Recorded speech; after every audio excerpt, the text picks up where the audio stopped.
अलग धर्म की चुड़ैल। अमावस की अंधेरी रात थी, जहां तेज आंधी चल रही थी। आसमान में तारे टिमटिमा रहे थे। तभी आसमान से एक तेज रोशनी आई और उस रोशनी से 5 चुड़ैलें उतरी। पांचों में से कोई भी एक दूसरे को नहीं जानती थी। तभी वो जंगल में चलने के बाद एक जगह ठहर जाती है और कहती है, आइए मुर्गन, और कितना चलना पड़ेगा इस घने जंगल में। ये आई एम सो टायर्ड। उड़ी बाबा, ये फिरंगी क्या बोल रही है? अब और नहीं चला जाता। ऐसे करते हम सभी यहीं रुक जाते हैं। मुझे भी बहुत भूख लगी है। What are you saying? है ना, जोया कह रही है कि उसे भी भूख लगी है। आइए Murugan, meaning you are so hungry, khana eating food. Oh yeah मुझे भी भूख लग रही है।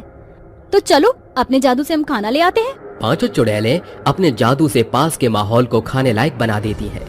ऐना चुड़ैल डाइनिंग टेबल लगा देती है। वहीं रेनू चुड़ैल डाइनिंग पर सारा स्वादिष्ट इंडियन खाना रखती है और मीनम्मा साउथ इंडियन खाना रखती है।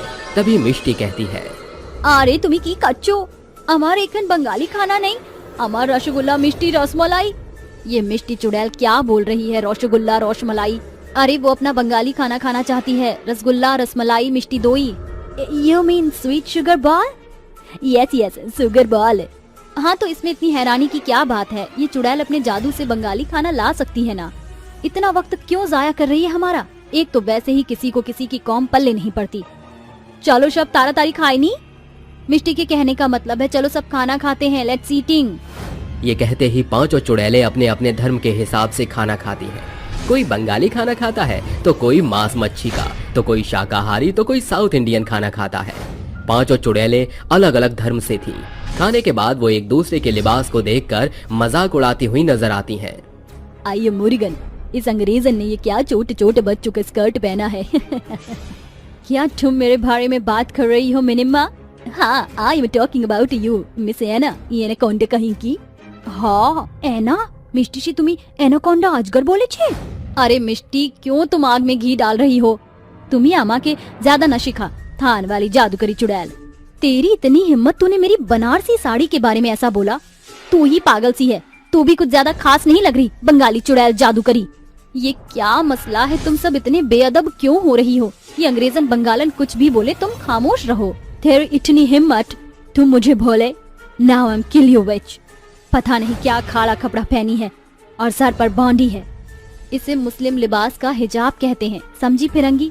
तो खुद तो छोटे छोटे कपड़े पहनती है। आयो, ये सब मारने की बात शोभा नहीं देती। एना डार्लिंग, जस्ट चिल चुड़ैल बेबी। तुम माशा ऐशो ना मारा मारी बारे बे। अरे रेनू, ये क्या बोल रही है अब? ये कह रही है तुम बीच में मत आओ वरना लड़ाई और बढ़ेगी, इसलिए सब शांत हो जाओ। ऐसे कैसे खामोश हो जाएं? इसने तो मेरी तौहीन की है, मेरे लिबास की तौहीन की है। तभी पांचों चुड़ैल आपस में अपने धर्म और कपड़ों को लेकर लड़ने लगती हैं। एक दूसरे के बाल नोचने लगती हैं और शक्तियां आजमाने लगती हैं। कभी बंगालन चुड़ैल हवा में उड़ती है, तो कभी जोया जादू से उन्हें बेहाल करती है। तभी आसमान से उनके नरक राक्षस की आवाज आती है, ये सब तुम पांचों चुड़ैल क्या कर रही हो? मैंने तुम पांचों को यहाँ किसी मकसद से भेजा है। तुम जानती हो ना, तुम पांचों अलग अलग धर्म से हो, इसलिए भेजा है ताकि एक साथ एक बनकर रहो और धरती पर गरीब असहाय लोगों की मदद करो। दोबारा लड़े तो सजा बहुत दंडनीय होगी। दुखिता भाषो, नमस्ते। माफ कीजिए मालिक। ये सॉरी मालिक। आयो सॉरी मुर्गन, माफ कीजिए हुजूर। देखा, तुम सभी ने अपनी अपनी भाषा में मुझसे माफी मांगी। इसका मतलब समझती हो? तुम सब, तुम्हारी मंजिल भी एक है, भले ही तुम अलग अलग धर्म से क्यों ना हो। मालिक, हम आपकी बात समझ चुके हैं, अब आप निश्चिंत रहिए। ये सुनते ही नरक राक्षस गायब हो जाता है और पांचों चुड़ैलें एक दूसरे से माफी मांग गले लगती हैं और कहती हैं, वो क्या कहते हैं तुम्हारे में? एंट भेला टोशा भला। आइए मुर्गन, अब हम पूरे पीपल को फाइंड करके उनकी हेल्प करनी है। देखो ना, ये एक जना मोहिला खाबरा जाना बिशिका करचन। चलो उस औरत के पास चलकर उसे खाना खिलाते हैं, वो बहुत परेशान भी लग रही है। ये कहते ही पांचों चुड़ैल अपना वेश बदलकर उसे खाना देते हुए कहती हैं, ये लीजिए, मशरूफ होकर खाना खाइए। आप बड़ी दर्द में हैं, आप तकल्लुफ ना करें। बेटा ये खाना, बहुत बहुत शुक्रिया बेटा, 2 दिन से मैंने कुछ नहीं खाया, भगवान तुम्हें खुश रखे। जी अम्मा। उस भूखी औरत को खिलाकर पांचों आगे बढ़ती हैं कि एक अंग्रेजन गाड़ी रोकते हुए कहती है, excuse me, can you tell me this address?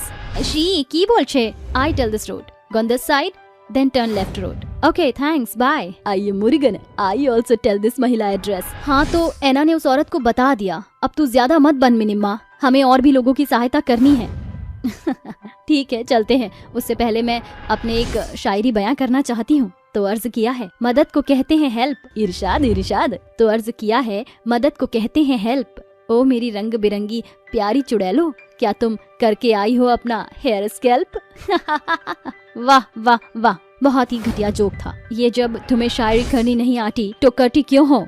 Let's go for helping. कुछ दिन बीतते हैं. पांचों चुड़ैलें मदद करते हुए एक गांव में पहुंचती हैं, जहां एक विधवा औरत को जिंदा उसके पति के साथ जलाया जा रहा था, या फिर ये कहो कि उससे जबरन सती प्रथा करवाई जा रही थी. वो औरत जलने वाली थी कि पांचों चुड़ैल उस औरत को बैठने से सती होने से रोक लेती हैं और गांव वालों को कहती हैं, अरे अरे, ये आप सब ये क्या कर रही हैं? एक मासूम कम उम्र की लड़की को उसके पति के साथ ही जला रही हैं, वो भी जिंदा. बिल्कुल, ये तो सरासर नाइंसाफी है इस लड़की के साथ. आप तमाशा कैसे देख सकते हैं? देखो, तुम इस गांव की नहीं लगती, इसलिए जहां से आई हो वहीं चली जाओ. हमारे गांव की प्रथा में दखल अंदाजी मत दो. वैसे भी हम एक मुस्लिम औरत की बात क्यों माने? देखिए, आपको इस बात से कोई ताल्लुक नहीं होनी चाहिए कि आप किसी मुस्लिम औरत से बात कर रहे हैं या किसी और धर्म. आखिर कब तक लड़कियां आपके इशारों पर रक्स करती रहेंगी? ये जोया इज राइट. आप लोगों को ऐसा नहीं करना चाहिए. अरे हमें क्या करना चाहिए और क्या नहीं करना चाहिए, हमें एक अंग्रेजन से पूछने की जरूरत नहीं है. खुद तो अपने विदेश में खुले में घूमती हो, अब अपनी सोच की लहर यहाँ लेकर आओगी हैं? यहाँ हमेशा तो सती प्रथा अपनाई गई है और यही होगा. अंकल, ये बात पहले जमाने की थी, अब की नहीं. ये प्रथा बहुत पुरानी हो चुकी है और खत्म भी हो चुकी है, इसलिए अब आप भी खत्म कीजिए. सुनो लड़की, ई लोकेरा के अपना के जोरा करे सती दाह करता छाए. आप क्या कहना चाहती है, मैं समझी नहीं. ये तेरे को बोली कि तू अपनी मर्जी से सती होना चाहती है या ये लोग तेरे साथ जबरदस्ती कर रहे हैं? सच बताओ बहन, तो मैं सती नहीं होना चाहती. मैं अपने पति से बहुत प्यार करती थी, लेकिन जिंदा जलना मुझे मंजूर नहीं है. सुन लिया ना अब आप सब गांव वालों ने. अब कोई भी प्रेमा को सती प्रथा के लिए प्रताड़ित नहीं करेगा, वरना वो होगा जो आप सब ने कभी भी सोचा नहीं होगा. अच्छा ऐसी बात है, तो बताओ तुम पांचों औरतें क्या करोगे मिलकर? हाँ, तुम कुछ नहीं कर सकती, समझी? और कान खोल कर सुन लो, इसे अपने पति के साथ ही सती होना पड़ेगा, वरना हम तुम सबको इसी आग में भस्म कर देंगे. लगता है इस आदमी का दिमाग फिर गया है. अब हमें अपने असली रूप में आना चाहिए. यस यस, अब ये देखेगा हमारी पावर. 5 धर्मों के इंसानों ही नहीं, चुड़ैलों से पंगा लिया है. ये बोलते ही पांचों चुड़ैलें अपने असली डरावने रूप में आकर गांव में तहलका मचा देती हैं. हर तरफ आंधी चलने लगती है, लोग डर जाते हैं. तभी चुड़ैलें कहती हैं, बता, क्या तू अब भी अपने गांव में मासूम लड़कियों के साथ सती प्रथा करेगा? बोल. देख, अगर तूने सती प्रथा करवाई तो तू जान से जाएगा और कानूनी अपराध भी, समझा? अब बता, तू अपनी कब्र बनवाना चाहता है या समाधि बनवाना चाहता है? क्योंकि मरेगा तो तू जरूर. चुड़ैल, अरे मुझे माफ कर दो. मैं हाथ जोड़कर तुम सबसे माफी मांगता हूँ और कसम खाता हूँ, आज के बाद इस गांव में कभी सती प्रथा नहीं होगी. बस मेरे को बख्श दो. पक्का ना? प्रॉमिस कर कि तू आज के बाद कभी सती प्रथा यहाँ नहीं करेगा. हाँ हाँ, मैं पक्का पक्का प्रॉमिस करता हूँ, कभी सती प्रथा नहीं होने दूंगा. अब मुझे छोड़ दो और मेरे गांव को भी. प्रेमा, चिंता कर बिना, अब तुम यहाँ सुरक्षित हो और यहाँ की सारी औरतें भी. अब हमें यहाँ से चलना चाहिए, आखिर हमने एकजुट होकर दिखाया. ये कहते ही पांचों चुड़ैल अपने कर्तव्य को पूरा करके वापस लौट जाती हैं.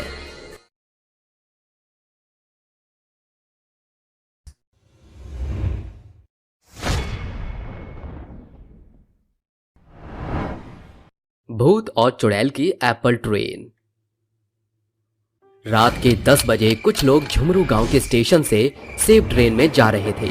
कुछ देर बाद ही ट्रेन में अजीब अजीब हरकतें होने लगी. ट्रेन में तेज हवाएं चलने लगी. वहीं सीट पर बैठे लोग घबरा गए और कहने लगे, अरे ये सब क्या हो रहा है?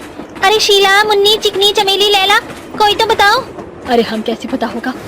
हम क्या इस ट्रेन में आकर रोज मुजरा करते हैं? अरे तो हो क्या गया होगा? डर क्यों रही हो तुम सब इतना? मैं तो नहीं डर रही. सेब ट्रेन में हो रही हलचल एकदम से बंद हो जाती है और ट्रेन में सन्नाटा सा हो जाता है. अरे ये क्या, सब पहले की तरह नॉर्मल हो गया, बिल्कुल सन्नाटे जैसा. हाँ तो बढ़िया है. वैसे इस एप्पल ट्रेन के बारे में क्या कहना है? आज से पहले मैंने ऐसी ट्रेन कभी नहीं देखी. पर मैंने देखा, अब हर शहरों के फलों की ट्रेन चलने लगी है. यहाँ पर एप्पल ट्रेन चल रही है, इलाहाबाद में जमुनी ट्रेन और जयपुर में मूली ट्रेन चल रही है. अरे वहाँ के लोग मूली खा खा कर ट्रेन में कितना पाते होंगे ना।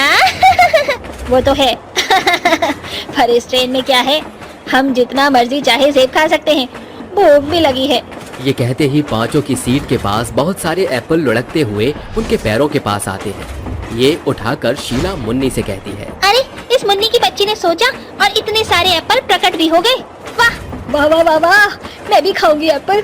ये बोलकर धन्नो सेब उठाकर खाती ही है कि अचानक से ट्रेन में बवंडर सा छा जाता है। सारे एप्पल हवा में उड़ने लगते हैं और उन पांचों को मारने लगते हैं। उनके सिर पर बहुत तेज की लगती है और वो झुककर कहती है, अरे बाप रे बाप, ये क्या हो रहा है? अरे ये सब हवा में से कैसे उड़ रहे हैं और हमें क्यों मार रहे हैं? अरे कोई तो हमें बचाओ इससे। खाओ खाओ खाओ, हमारे सेबों को खाओ अब।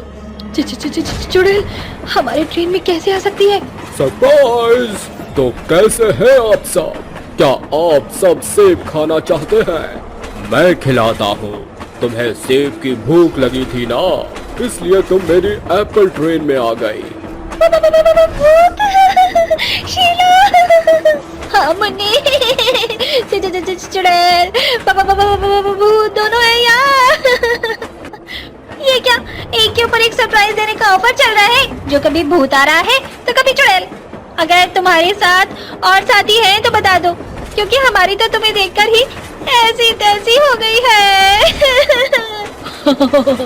जो कच्चा था, पर तुम्हें परेशान मैं और मेरा भूतिया पति ही करेंगे बस। मैं तो कहता हूँ इन लोगों को मार डालो या तो अपने जहरीले सेब खिला दो। क्या जहरीले सेब? मतलब आगे कुआ और पीछे खाई? बचने का कोई तरीका ही नहीं है। एक शर्त पर तुम्हें छोड़ सकता हूँ, जब तुम मुझे नाच कर दिखाओगे। हाँ हाँ हाँ, हम नाचेंगे, हम नाचेंगे। मुन्नी बदना हुई डार्लिंग तेरे लिए, मैं झंडू पाम हुई डार्लिंग तेरे लिए। मुन्नी के गाल गुलाबी, नैन शराबी, चाल नवाबी रे। ओहो, तुम सब तो बुढ़े बुढ़ियों से भी ज्यादा गए गुजरे हो। मैं गाता हूँ और तुम नाचोगी। ओ धन्नो धन्नी दी, आपका क्या होगा जनाबे आली, आपका क्या होगा? मतलब ये क्या, तुम पांचों अब जो मरने वाली हो? ये कहते ही चुड़ैल उन पांचों को जबरदस्ती सेब खाने के लिए मजबूर कर देती है, जिसे खाते ही वो पांचों मर जाती है और कहती है, आखिर मैंने इन्हें सेब खिला ही दिया, अब हम मचाएंगे आतंक। सही कहा तुमने। उससे पहले एप्पल ट्रेन को जरा हम हवा में तो उड़ा दे। ये कहते ही दोनों अपनी शक्तियों से उस एप्पल ट्रेन को हवा में बादलों की सैर कराते हैं और दूसरे ट्रेन के दूसरे डिब्बे में जाकर उन लोगों को डराते हैं। तभी कुछ लोग खिड़की से बाहर देखकर डरने लगते हैं। भला ये ट्रेन हवा में कैसे उड़ सकती है? सही कहा, ये एप्पल ट्रेन तो हवा में चल रही है, पर ऐसे कैसे? हमारी वजह से इस एप्पल ट्रेन पर मेरा और मेरी धर्म पत्नी चुड़ैल का कब्जा है। हाँ, तुम्हें तो शुक्रगुजार होना चाहिए कि तुम ट्रेन में बैठकर एरोप्लेन का मजा ले रहे हो। चलो अब जल्दी से ये सारे सेब खा लो, वरना मैं तुम्हें उड़ती हुई ट्रेन से धक्का दे दूंगी। नहीं नहीं, प्लीज ऐसा मत करना। पिंकी, अरे पिंकी तुम डरो मत, ये बस हमें बेवकूफ बना रहे हैं। अच्छा, तो हम तुम्हें बेवकूफ बना रहे हैं? चलो मैं ये साबित कर ही देती हूँ। ये कहते ही चुड़ैल मोंटी को उड़ती हुई ट्रेन से धक्का दे देती है। ये देखकर पिंकी डर जाती है और वो डरकर जहरीला सेब खाते ही मर जाती है। इसी तरह चुड़ैल और भूत एप्पल ट्रेन में बैठे सभी लोगों को एक एक करके मौत के घाट उतारने लगते हैं। ये देखकर एक लड़का कहता है, तुम्हें बेकसूर मासूम लोगों को मारकर बिल्कुल भी शर्म नहीं आती? हाँ, तुम्हारे हाथ नहीं कपकपाते? क्यों इन लोगों को इस कदर मारे जा रहे हो? जब हमारे बारे में किसी ने नहीं सोचा तो हम किसी के बारे में क्यों सोचे? हम भी तो बेकसूर मारे गए हैं, इसलिए तुम सब लोग भी मरोगे। हाँ, हम एक एक करके तुम सबको मार डालेंगे। तुम ऐसे ही किसी को नहीं मार सकते। अरे वजह बताओ। हम भी तुम लोगों की तरह इंसान ही थे, जो मेहनत से रोटी कमाते थे। मैं और मेरी पत्नी सेब बेचा करते थे। जब हमारा काम सड़कों पर नहीं चला तो हमने सोचा क्यों ना ट्रेन में ही लोगों को सेब बेचने लगे। सेब ले लो, सेब ताजा ताजा मीठे मीठे सेब, लाल सेब, हरे सेब, मीठे मीठे सेब। अरे अंगूरी, जरा छाबड़िया में से और सेब लाना। मेरे सेब खत्म हो गए हैं। जी अभी लाई। ये बोलकर अंगूरी अपने पति को और सेब दे देती है। तभी कैलाश के पास रघुवीर पैसेंजर आकर कहता है, अरे भाई साहब, ये सेब कैसे दिए हैं? जी 100 रुपए किलो, बिल्कुल बढ़िया मीठे सेब हैं। क्या आप मुझे ये पूरी टोकरी दे देंगे? वो क्या है ना, मेरी बहन की शादी इसी ट्रेन में हो रही है, तो उन लोगों की खाने की व्यवस्था नहीं हो पाई, तो मैंने सोचा यहाँ से भी खिला दूं। अरे ये तो आपने बहुत अच्छा सोचा है। पूरी टोकरी आपको 1000 रुपए की पड़ेगी। अच्छा हाँ, तो क्या मैं ये टोकरी ले जाऊं? जब ये टोकरी रख कर आऊंगा तो उस डिब्बे में से आपके पैसे भी लेता आऊंगा। बताइए। यही दे देते आप। अजी मेरा पर्स उधर ही रखा है, मैं लाकर आता हूँ, आप विश्वास रखिए। ठीक है। ये सुनकर कैलाश सेब की पूरी टोकरी उठाकर ले जाता है और बहुत देर हो जाती है, लेकिन रघुवीर वापस नहीं आता। तभी कैलाश और अंगूरी उसे ढूंढते हुए ट्रेन के दूसरे डिब्बे में पहुंच जाते हैं और कहते हैं, अरे भाई साहब, मैं इतनी देर से इंतजार कर रहा हूँ, आपने मेरे से पूरी टोकरी ले ली सेब की, पैसे तो दे दीजिए। अरे आप ये कैसी बातें कर रहे हैं? मैं आपको 1000 रुपए का नोट वहीं देकर आया हूँ और आप यहाँ आ गए। मैं भला इंसान दिखता हूँ, इसका मतलब ये नहीं आप मुझे लूट लेंगे। अरे आप इतना झूठ क्यों बोल रहे हैं? आपने कहा था कि मैं पैसे लेकर आता हूँ, आपने मुझे फूटी कौड़ी नहीं दी। देखो देखो, ये गरीब मुझसे पैसे लेने के चक्कर में कैसे दांव पेच खेल रहा है। मारो इसे, झूठ बोलता है भिखारी कहीं का। अरे मारो मारो इसे, मारो, अरे मारो। अरे ये सब आप क्या कर रहे हैं? छोड़िए छोड़िए मेरे पति को। ट्रेन के लोग बेचारे कैलाश को झूठा समझकर ट्रेन से फेंक देते हैं। वहीं अंगूरी उस आदमी को मारती है कि वो लोग अंगूरी को चाकू से मार डालते हैं, जिसके बाद दोनों भूत और चुड़ैल बनकर रहते हैं। इन लोगों ने हमारे साथ नाइंसाफी की है। अब हम इसी ट्रेन को एप्पल ट्रेन बनाकर लोगों को मौत के घाट उतारेंगे, कोई नहीं बचेगा। और तब से ही हम लोगों को मारने लग गए। तुम्हारे साथ तो बहुत बुरा हुआ है, मुझे दुख है। और तुम पिछले साल की ट्रेन में बैठकर आ रहे थे ना? हाँ, पिछले साल ही। देखो, तुम्हारी मौत के बाद पिछले साल उसी ट्रेन का बहुत भयानक एक्सीडेंट हुआ था, जिसमें सभी लोग मारे गए थे, और जिन्होंने तुम्हारे साथ बुरा किया था वो भी मर चुके हैं। तो फिर अब तुम किस बात का बदला ले रहे हो, जब उन्हें सजा मिल चुकी है? बेहतर होगा कि तुम अपनी भटकती हुई आत्मा को खुद मोक्ष दे दो, जिससे तुम आजाद हो जाओ। शायद तुम सही कह रहे हो, अब हमें यहाँ से चलना चाहिए। ये बोलते ही चुड़ैल और भूत अपने जादू से उस एप्पल ट्रेन को पटरी पर उतार कर पहले जैसी ट्रेन बना देते हैं और हमेशा के लिए वहाँ से चले जाते हैं। सुहाना स्कूल की तरफ से 10 अच्छे मार्क्स वाले बच्चों को मेट्रो से इंडिया गेट घुमाने जा रही थी। सुहाना 10 बच्चों की मेट्रो की टिकट लेकर उन्हें कहती है, बच्चों, मेट्रो में आप कभी नहीं आए हो ना? नो मैम, हम कभी नहीं आए। ध्यान से मेरी बात सुनो, मेट्रो में कोई भी बच्चा इधर उधर नहीं भागेगा, सब मेरे साथ रहेंगे और टिकट नहीं खोनी है। अब एस्केलेटर पर ध्यान से पैर रखो, गिरना मत। 2-2 बच्चे पेयर बनाकर आगे बढ़ो, क्योंकि ये इलेक्ट्रिक एस्केलेटर है। मैम, इसमें हमें करंट नहीं लगेगा ना? नहीं बच्चों। अरे वाह, कितना मजा आएगा, हम तो जा रहे हैं मेट्रो में। ये खुश होकर सभी बच्चे एस्केलेटर पर चढ़ते हैं और मेट्रो की तरफ पहुंचकर ताली बजाकर कहते हैं, अरे वाह मैम, इस पर चलने में तो बहुत मजा आया। ऐसा लग रहा था हम हवा में झूल रहे हैं। यस मैम, सच्ची में बहुत मजा आया। पर मैम, हम दूसरे वाले लिफ्ट से क्यों नहीं आए, जिसमें हम बंद हो जाते हैं? अरे मेरे प्यारे बच्चों, उसमें हम सारे एक साथ आ नहीं सकते थे, इसीलिए मैं तुम्हें यहाँ से लाई हूँ। Okay ma'am. और मैम, मेट्रो कब आएगी? हमें उसमें भी जाना है। मुझे पता है तुम बच्चे बहुत उछल रहे हो उसमें जाने के लिए, लेकिन सब्र करो, अभी मेट्रो को आने में टाइम है। सुहाना अपने बच्चों के साथ मेट्रो का इंतजार कर रही थी। वहीं काव्या जब लिफ्ट में आती है तो उसे मिरर में चुड़ैल दिखाई देती है। लिफ्ट की लाइट जलने बंद होने लगती है, जिससे डर के मारे काव्या आंख बंद करके लिफ्ट में बैठ जाती है। तभी लिफ्ट खुलती है और प्रीतम कहता है, अरे मैडम, आप ठीक तो हैं? इतनी घबराई हुई क्यों हैं? ये लीजिए, पानी पी लीजिए। वो मैंने मैं चुड़ैल को देखा तो डर कर आंखें बंद कर ली। आप खामखा टेंशन ले रही हैं। अगर लिफ्ट में चुड़ैल होती ना तो वो आपको जिंदा तो बिल्कुल नहीं छोड़ती। अरे बाहर आ जाइए, मेट्रो आने वाली है। कुछ ही देर में मेट्रो आ जाती है, जिसमें सुहाना अपने 10 बच्चों के साथ मेट्रो में चढ़ जाती है, साथ ही बाकी पैसेंजर्स भी।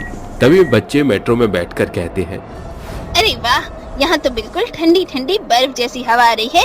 मेरे को तो ऐसा लग रहा है कि मैं कश्मीर में हूँ, मेट्रो में नहीं। हाँ ऋत्विक, मेरा तो मन कर रहा है ये हैंडल पकड़कर हवा में लटकूं, पर मेरी हाइट तो पहुँचेगी नहीं। हाँ, क्योंकि तू अपनी क्लास में सबसे टिंगी जो है, तो पहुँचेगी कैसे? शीना की बच्ची, अपने आप को ज्यादा मत बन। तो कौन सी जिराफ की गर्दन जैसी लंबोदर है? अरे तुम लड़ने आए हो या मजे करने? देखो मेट्रो के बाहर कितना अच्छा नजारा है। अरे हाँ ऋत्विक, ये तो तूने सही कहा। अच्छा बच्चों, तुम पहली बार आए हो तो एक याद तो बनानी चाहिए ना। चलो सब बच्चे कैमरे में देखकर चीज करो। चीज चीज चीज। बच्चों की चीज करते ही सुहाना उनकी फोटो खींच लेती है। तभी अचानक से मेट्रो तेज रफ्तार में बढ़ती है, जिससे मेट्रो के सभी लोग झटके से गिर जाते हैं और मेट्रो की लाइट जलने बुझने लगती है। तभी एक आवाज आती है। मजा आ रहा है ना तुम सबको मेट्रो में?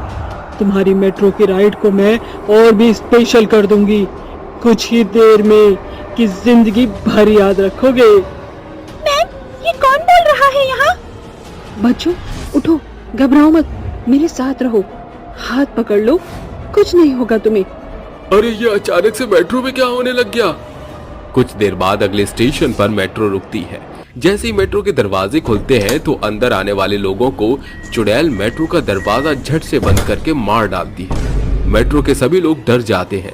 तभी चुड़ैल अंदर बैठे हुए लोगों को भी मारने लगती है। ये करता हुआ वो छोटे 10 बच्चों को देख लेती है। बच्चे बहुत डर जाते हैं, लेकिन थोड़ी देर बाद वो चुड़ैल को घूर रहे हो। चुड़ैल भी उन्हें देखती है और कहती है, अरे मुझे ऐसा क्यों लग रहा है बच्चे मुझे देख रहे हैं, या फिर ये मुझे देख सकते हैं?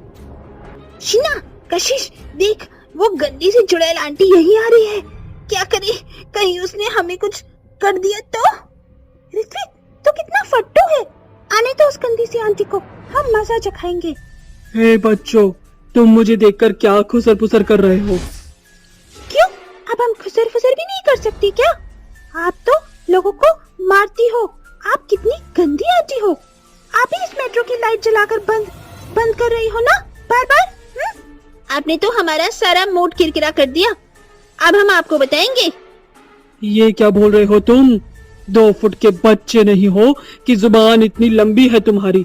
तो टिकट भी नहीं लगी होगी इस मेट्रो में। किसने कहा आपको कि हमारी टिकट नहीं लगी?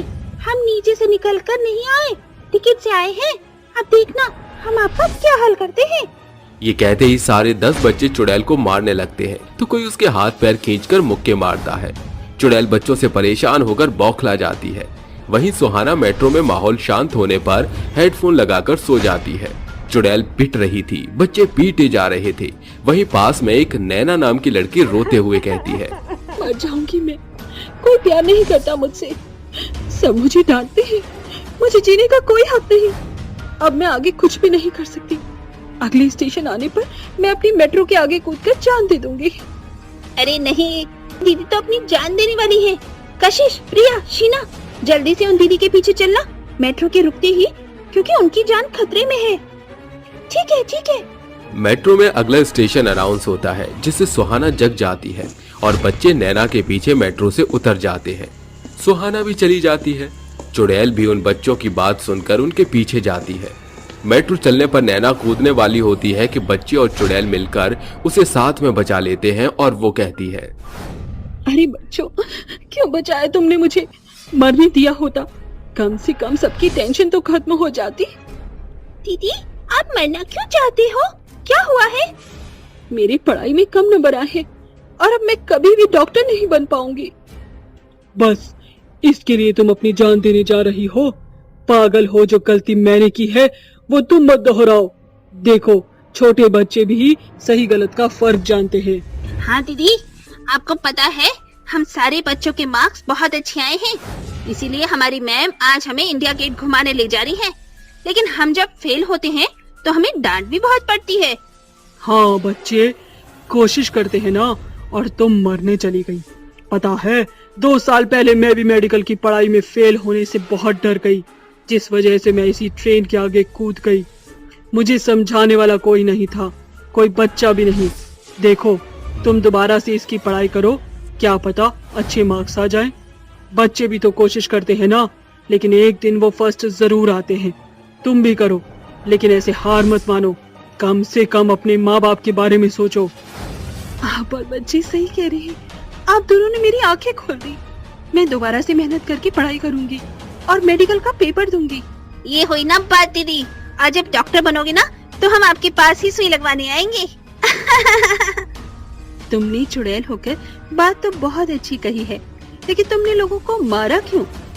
चुड़ैल बनने के बाद मैं लोगों को मारने के लिए उतावली हो गई थी, लेकिन जब इन बच्चों से मिली और अब मैंने एक नेक काम किया, तब मुझे लगता है कि अब मुझे चलना चाहिए। बहुत लोगों को सता लिया मैंने। और हाँ बच्चों, जैसे तुम्हारी मैम आज तुम्हें घुमाने ले जा रही है, ऐसे अपनी जिंदगी में कभी हार मत मानना। हमेशा अच्छे से पढ़ाई करना और ऐसा कुछ मत करना। इस तरह चुड़ैल चली जाती है। मर्दों के बाल काटने वाली बहू। दिल्ली के बेगमपुर क्षेत्र में रहने वाली बानी आजाद ख्यालों की लड़की थी। उसे हमेशा से साज सज्जा का बड़ा शौक था। शायद यही कारण था कि पढ़ाई पूरी होते ही उसने पार्लर के प्रति अपना रुझान जाहिर किया। उसके पिता ने उसके इस सपने को साकार करने के लिए कुछ पैसे लगाए। सौभाग्यवश बानी का ब्यूटी पार्लर अल्प समय में ही मशहूर हो गया। अब हर वक्त पार्लर के भीतर लड़कियों की बड़ी भीड़ जमी रहती थी। आज भी वो मेकअप करने में मशरूफ थी। ये लो श्वेता, तुम्हारा मेकअप पूरी तरह से कंप्लीट हो गया। श्वेता जैसे ही शीशे में अपना चमकता हुआ चेहरा देखती है तो बानी के मेकअप का बखान करते हुए कहती है, वाह बानी, कितना प्यारा मेकअप किया है तुमने। तभी तो मेरे पाँव बानी ब्यूटी पार्लर के अलावा कहीं और जाते ही नहीं। Thank you Shweta. बानी के ब्यूटी पार्लर के बगल में ही केशव हेयर ड्रेसर वाला था। केशव पेशे से एक नाई था। वो मर्दों के बाल काटकर अपनी मेहनत की कमाई बिलासपुर में रह रही अपनी माँ शांति को भेज दिया करता था। केशव का ये स्वभाव बानी को बेहद पसंद था कि वो अपने परिवार के प्रति जिम्मेदारी को बखूबी निभाता था। दोनों एक दूसरे से प्यार करते थे। एक दिन बानी कहती है, केशव, अब हमें शादी कर लेनी चाहिए। बानी, तुम तो भली तरह से इस बात से वाकिफ हो कि मेरी माँ के ख्यालात कैसे हैं। उन्हें बहू का घर से बाहर निकलना जरा भी पसंद नहीं। शादी होने तक हमें इस बात को उनसे छिपाना होगा। ठीक है केशव, मुझे मंजूर है। अगले सप्ताह केशव अपनी माँ शांति देवी को दिल्ली शहर बुलाता है, जहाँ दोनों परिवार आपसी रजामंदी से केशव और बानी की शादी करा देते हैं और बहू बनकर बानी दिल्ली के बेगमपुर से बिलासपुर गांव आ जाती है। शांति पहले ही दिन से बानी पर जिम्मेदारियों का बोझा बरसाते हुए कहती है, बानी बहू, आज तेरी चूल्हा पूजन की रस्म है, कुछ अच्छा सा बनाकर खिलाना। बानी खुश मन से खाना पकाकर अपनी सास और पति को परोसती है। शांति उसकी सराहना करते हुए कहती है, अरे वाह बहू, खाना तो तूने बड़ा ही लाजवाब बनाया है। शांति को खुश देखकर बानी मन में कहती है, इस समय सासू माँ बेहद खुश है। यही मौका है बानी अपने ब्यूटी पार्लर की पहल करने की। सासू माँ, दरअसल मैं गांव में अपना एक पार्लर खोलना चाहती हूँ। हम साथ मिलकर कमाएंगे तो आमदनी भी बेहतर होगी। ये सुनकर शांति देवी का गुस्सा सातवें आसमान पर पहुंच जाता है और वो बानी पर बिगड़ जाती है। सुन बहू, तुझे शहर में जितना साज श्रृंगार करना था सो तूने कर लिया। बिलासपुर गांव बरसों से पुरुष प्रधान रहा है। अपने हाथों के हुनर को घर के कामों में इस्तेमाल करना सीख। खबरदार जो ससुराल की सीमा से बाहर जाकर अपना ये ब्यूटी पार्लर के शौक को साधने की कोशिश की। शांति का रूखा स्वर सुनकर बेचारी बानी चुप्पी साध लेती है। केशव गांव से कुछ कोस की दूरी पर नाई की दुकान खोल लेता है। उसके हाथ की सफाई के चलते हर एक पुरुष उसी से बाल कटवाने लगते हैं। समय बीतता है। दिन, सप्ताह और सप्ताह 6 महीने में बदल जाते हैं। मगर एक रोज घर लौटते समय केशव के साथ बड़ी घटना घटती है। उस हादसे में केशव अपने दोनों हाथ गंवा देता है। केशव की इस अपंगता से घर की दशा बद से बदतर होने लगती है। वो दाने दाने पर मोहताज हो जाते हैं। फिर एक रोज बानी को खबर मिलती है कि केशव की नाई की दुकान को तितर बितर किया जा रहा है। वो भागकर वहाँ आती है। ये सब क्या हो रहा है? क्या हो रहा है, ऐसे क्या मतलब है तुम्हारा? अरे जब केशव के हाथ कटकर उसकी कमाई और मेरे किराए का जरिया ही मिट गया तो ये नाई की दुकान रहकर क्या करेगी? मेरी बात सुनिए, मैंने ब्यूटिशियन का कोर्स किया है। बाल काटना तो मेरे बाएं हाथ का खेल है। अपने पति की जगह अब से मैं इस दुकान को चलाऊंगी। तुम लोगों के बाल काटो या जेब, मुझे उससे कोई मतलब नहीं। मुझे सिर्फ अपना बकाया और हर महीने पैसे भरते रहना। अच्छा, जयराम जी की। उस रात बानी गहरे शोक के सागर में डूबी हुई कहती है, ये कैसी बेबसी है भगवान। मुझे अपने सास और पति का पेट भरने के लिए उन्हीं से छुपते छुपाते अब नाई बनकर मर्दों के बाल काटने होंगे। अगले दिन बानी सवेरे सारा कामकाज निपटा लेती है। जैसे ही शांति औरतों की मंडली में बैठने के लिए घर से निकलती है, बानी कहती है, बस यही मौका है, अब सासू माँ सांझ से पहले घर नहीं आएंगी, मुझे जाना होगा। बानी अपनी नाई की दुकान पर पहुंचकर पुरुषों के आने की प्रतीक्षा करती है। तभी गिरिजा आकर कहता है, अरे बहिनी, जरा जल्दी से हमारी हजामत बना दियो। हाँ हाँ भाई साहब, यहाँ बैठिए। बानी झटपट से गिरिजा के बाल काट देती है। अरे वाह, बाल तो बड़े ही सफाई के साथ काटे हैं। शुक्रिया भाई जी। कितना पैसा हुआ? महज 50 रुपए। गिरिजा बानी को बाल की कटाई देकर चल देता है। शुक्र है, बोनी बट्टा तो हुआ। हर एक दिन के साथ बानी की दुकान पर बाल कटवाने वाले मर्दों की बड़ी भीड़ लगने लगती है। बानी उन पैसों को जोड़ बटोर रही थी। एक रोज, सिर्फ मर्दों के बाल काटने से बात नहीं बनेगी, क्यों ना मैं अपनी इस नाई की दुकान को आधियात कर दूं। इससे मर्दों के साथ औरतें भी अपना साज श्रृंगार कराने आएंगी और मेरी कमाई और बेहतर होगी। बानी मर्दों के बाल काटकर जोड़े हुए पैसे से अपनी उस नाई की दुकान में जान डाल देती है। वो वहाँ से गुजरने वाली औरतों से ब्यूटिशियन की बात को साझा करती है। शुरुआती दिनों में तो गिनती की इक्की दुक्की औरतें वहाँ आती, मगर अब उनकी संख्या बहुतायत बहुओं में ले ली। क्या हम अंदर आ सकते हैं? हाँ बहनों, आओ ना। उस वक्त बानी एक पुरुष के बाल ही काट रही थी। उसके जाने के बाद वो कहती है, अरे बानी बहन, आपको मर्द जात के बाल काटने में झिझक नहीं होता? अरे ये तो सोच की बात है। जल्दी से मेरा सुंदर सा श्रृंगार कर दो, शादी में जाना है। ये देखो, ये पूरा पैकेज 1500 का पड़ेगा, मगर इस मेकअप का निखार लॉन्ग लास्टिंग चलेगा। अरे पैसे की फिक्र ना करो, रूप सुंदर दिखना चाहिए। बानी बारीकियों के साथ रमीला का मेकअप करती है, जिसे देख रमीला कहती है, अरे वाह, तुमने तो मेरी काया पलट ही कर दी। सचमुच रमीला, एक ही पल में तुम्हारा मुरझाया वो चेहरा खिल उठा। अब जरा जल्दी से मेरा भी जूड़ा बना दो। उस रोज बानी की कमाई बुलंदियों पर थी। महीने भर के भीतर ही वो सारा कर्जा चुकता कर देती है। फिर एक रोज बातों ही बातों में रमीला कहती है, अरे शांति मौसी, आपकी बहू मर्दों के बाल काटने के साथ चकाचक मेकअप करती है। अरे कैसी बहकी बातें कर रही है तू रमीला, मेरी बहू ऐसा करती तो मुझे खबर नहीं होगी। तुझे मुझ पर यकीन नहीं है ना? तू चल मेरे साथ और अपनी आंखों से देख तेरी बहू क्या करती है। हाँ चल, मैं भी देखती हूँ तेरी बात में कितनी सच्चाई है। शांति रमीला के साथ रुख करते हुए बाजार आ पहुँचती है। दोनों सास बहू की नजर एक दूसरे से टकरा जाती है। शांति अपनी बहू बानी को मर्दों के बाल काटता देखकर बौखलाई हुई घर आती है। आने दो, आज इसकी खैर नहीं। एकाएक बानी घर में कदम रखती है। आ गई मेरी बेशरम बहू, मर्दों के बाल काट कर। अरे मर्दों के बीच बैठकर उनके बाल काटते तुझे जरा भी शर्म हया नहीं आई? माँ जी मेरी पूरी बात तो सुनिए। अरे अब कहना सुनना बाकी क्या बच गया? क्यों माँ जी, ऐसा कौन सा बड़ा गुनाह कर दिया मैंने? मेहनत करके कमाने में बुराई क्या है? बालों की कटाई मेरे ब्यूटिशियन की कला का हिस्सा है। अगर मैं औरतों के बाल काट सकती हूँ तो मर्दों के बाल काटने में क्या हर्ज है? बहुओं के लिए आखिर इतने बंधक क्यों? सासू माँ, जब तक हम सही हैं सब सही है। बानी की बातें शांति की रूढ़िवादी सोच को एक नया आयाम देती हैं और वो कहती है, बहू आज तूने अपनी बुद्धू सास की भटक खोल दी। अब तू बेझिझक अपने हाथों के हुनर का इस्तेमाल कर। उस रोज बानी के जीवन में बड़ा बदलाव आया। उसने मर्दों के बाल काटने को अपना बिजनेस बना लिया। जहां कुछ जन बानी के हौसले को सराहते हैं तो वहीं कुछ लोग आज भी अक्सर उसके काम का बुरा बखान करते हैं। 3 जादुई सब्जियां। बटू के किसान है। वो अपने छोटे से परिवार समेत बिलासपुर गांव में रहता है। परिवार में उसकी पत्नी सुप्रिया और 8 साल की बेटी सानवी शामिल है। उसके पास एक खेत है जहां दोनों दंपत्ति मिलकर सालाना साग सब्जियां उगाया करते हैं। आज बटुक हताश होकर खेत में खड़ा फसलों को निहारते हुए कहता है, अरे हर एक साल हमारे खेत में सब्जियों की अच्छी खासी फसल होती थी, मगर इस साल हमारी सब्जियों का सत्यानाश हो गया।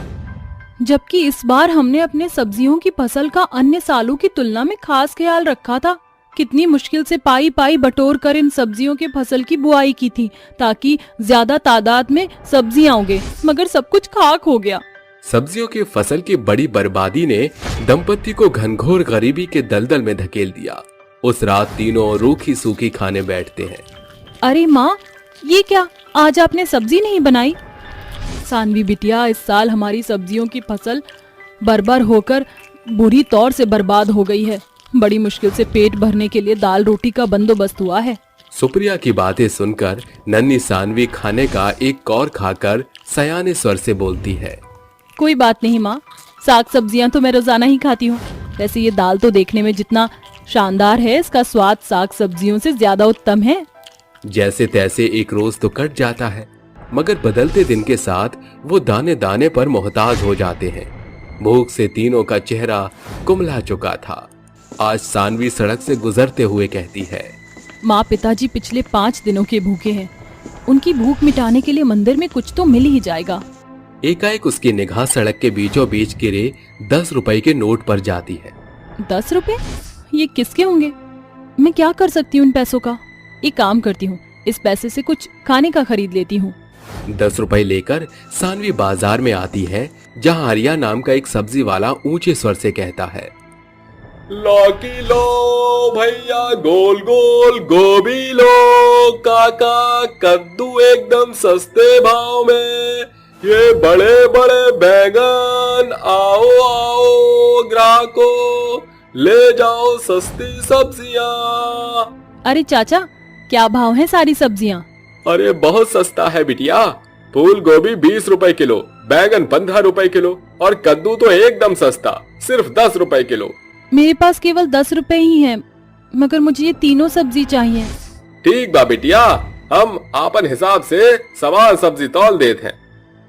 हरिया थैले में एक फूल गोभी, एक बड़ा बैंगन और एक कद्दू कस देता है, जिसे लिए सानवी घर चली आती है।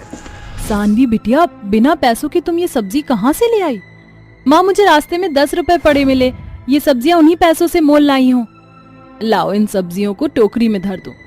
जैसे ही सुप्रिया उन 3 सब्जियों को टोकरी में धरती है, सब्जियों का आकार एकदम से विशाल होकर उनमें इंसानी अक्ष की भांति नाक, मुंह और बड़ी बड़ी आंखें दिखने के साथ तीनों सब्जियों से टोकरी लबालब भर जाती है और तीनों सब्जियां उनसे बतियाने लगती हैं। कैसे हो प्यारे मित्रों, मैं हूँ सब्जियों का राजा बैंगन और ये है मेरे सब्जी साथीगण गोभी और कद्दू। भयभीत ना हो, हम तीनों कोई साधारण सब्जियां नहीं बल्कि जादुई सब्जियां हैं। तीनों जादुई सब्जियों का जिक्र सुनकर सुप्रिया, सानवी और बटुक एक दूसरे की सूरत निहारने लगते हैं। अरे, जादुई 3 सब्जियां, ये क्या भला है? बटुक, हम 3 जादुई सब्जियों की खासियत ये है कि हम खाली स्थान की पूर्ति करते हैं। मतलब जैसे ही तुम हम तीनों सब्जियों को किसी भी बड़ी टोकरी में रखकर मदद मांगोगे, हम उस टोकरी को भरपूर कर देंगे। 3 जादुई सब्जियों के बीच पड़ा जादुई बैंगन बटुक को अपने जादुई होने का पुख्ता प्रमाण देकर अपने साथियों के साथ साधारण सब्जियों में परिवर्तित हो जाता है। बटुक जी, ये 3 जादुई सब्जियों ने तो हमको खाने के साथ कमाने का भी जरिया दे दिया। अरे हाँ, अब हमको किसानी करके सब्जियां बोने की बिल्कुल जरूरत नहीं पड़ेगी। इन 3 जादुई सब्जियों ने अपने रूप में हमको सुनहरा अवसर दिया है, जिससे हम इस घनघोर गरीबी से निकल सकें। अगले दिन बटुक सवेरे उठकर अपने ठेले को साफ सुथरा करके जादुई 3 सब्जियों को ठेले पर रखकर कहता है, ए मेरे 3 सब्जियों, इसी पलछिन मेरे इस खाली ठेले को भर दो। बटुक के स्वर सुनते ही जादुई 3 सब्जियों का आकार बड़ा होकर जैसे उनका अक्ष प्रकाशमान होता है, पूरा ठेला सैकड़ों बैंगन, कद्दू और गोभी से लबालब भर जाता है। अरे शुक्रिया मेरी 3 जादुई सब्जियों। इसके बाद बटुक सब्जियों से ठकमठेल ठेले को लेकर गांव-गांव घूमकर फेरी करने लगता है। अरे आओ काकी, चाची, भौजाई, और ले जाओ हरी भरी ताजी सब्जियां एकदम सस्ते दाम में। गोभी भी है, बैंगन भी है, कद्दू भी है। बटुक की सब्जियां देखकर वो झुमरी वहां आकर कहती है, अरे ओ सब्जी वाले, जरा जल्दी से किलो भर बैंगन, किलो भर फूल गोभी और ये 2 कद्दू कस दो। बटुक जल्दी से सब्जियां तोलकर झुमरी को देते हुए कहता है, ये लो बहन जी, कुल मिलाकर 50 रुपए बने हैं। अरे कहाँ बात करत हो, तुम तो बड़ी ही सस्ती सब्जियां बेच रहे हो। सस्तेपन का कारण क्या है? सब्जी बासी भी नहीं लग रही। अरे तने के ठहरो, तुमरा बचा कुचा सब्जियां भी यहीं बिकवाई देते हैं। पूरे गांव में झूमते हुए झुमरी अपनी सखी सहेलियों को बटोर लाती है। देखते ही देखते बटुक की सब्जियां शेष हो जाती हैं। ई लियो, अब ही ई 3 ठो गोभी, बैंगन और कद्दू तो बच गवा, ई हमारे के तौल दो। ये सुनकर बटुक मन में कहता है, अरे अगर ये 3 जादुई सब्जियां चली गई तो मेरे आय का स्रोत सत्यानाश हो जाएगा। अब भाभी जी, ये 3 सब्जियां मुझे नहीं बेचनी। अगर इनको बेच दूंगा तो मेरे घर पर बनाने को सब्जियां नहीं बचेंगी। बटुक की इस बोल वाले से जादुई 3 सब्जियां बच जाती हैं, जिसके बाद बटुक घर चला आता है जहां सुप्रिया कहती है, अरे ये क्या, सारी की सारी सब्जियां सफाचट हो गई, घर में बनाने को एक भी सब्जी नहीं। माँ आप भूल गई, हमारे पास जादुई 3 सब्जियां हैं जो हमारे एक स्वर से सैकड़ों सब्जियां में शुमार हो सकती हैं। सानवी उन तीनों जादुई सब्जियों को ले जाके जैसे ही टोकरी में रखती है, तीनों सब्जियां अपना जादू व्यक्त करते हुए विशाल आकार में टोकरी को सैकड़ों ताजे चमचमाते बैंगन, गोभी और कद्दू से लबालब भर देती हैं। अब जहां बटुक हर एक दिन जादुई 3 सब्जियों को सैकड़ों सब्जियों में बदलकर उन्हें गांव बाजार में बेचकर पैसे बटोर रहा था, वहीं सुप्रिया की रसोई में बनने वाली सब्जियों की जरूरत भी जादुई 3 सब्जियों के साथ मिलकर पूरी हो रही थी। कुछ ही महीनों की मेहनत से बटुक का परिवार उस छोटे तबके की गुमटी से बड़े घर में आकर असीमित सुख सुविधाओं में विलासिता का जीवन यापन करते हैं। कुछ दिन बाद सानवी के बापू, सोचा नहीं था जिन सब्जियों की फसल ने हमको घनघोर घाटे में डाला था, उन सब्जियों ने ही 3 जादुई सब्जियों ने हमारे सफर को फर्श से अर्श पर लाकर खड़ा कर दिया। हाँ सुप्रिया, ये सारा श्रेय इन 3 जादुई सब्जियों का है। अगर ये तीनों रोजाना मुझे सैकड़ों सब्जियां न देती तो ना मैं ग्राहकों से उन सब्जियों का सौदा करता, ना हमारे पास पैसे होते, ना आज हम यहाँ होते। पिताजी, जादुई 3 सब्जियों की बदौलत हम रईसी के शिखर पर पहुंच गए। क्यों ना अब 3 जादुई सब्जियों से हम कर्जदार किसानों की मदद करें। हर एक वर्ष वो बेचारे लाखों की लागत श्रम के बावजूद भी कितना नुकसान झेलते हैं। हम उन्हें पैसे तो नहीं मगर जादुई सब्जियों से सैकड़ों सब्जियां तो दे सकते हैं, जिससे उनकी जीवनी आसान हो सके। सानवी एकदम सही कह रही है बटुक, किसान के कष्टों से हम दंपत्ति तो बखूबी वाकिफ हैं। अंत में सानवी कहती है, हमारी 3 जादुई सब्जियों, हमें इतनी सारी सब्जियां दो जिससे हम कर्जदार किसानों को कष्टों से उबार सकें। जादुई 3 सब्जियां विशाल आकार में तब्दील होकर पूरे घर में सब्जियां बरसाती हैं, जिससे पूरा परिवार मिलकर उन्हें कर्जदार किसानों को सौंपकर उनकी भरसक मदद करता। दोस्तों, अक्सर धन इंसान को घमंडी बनाता है, मगर जादुई 3 सब्जियों से दिन दशा बदलने के बाद गरीबों की मदद का बीड़ा उठाया।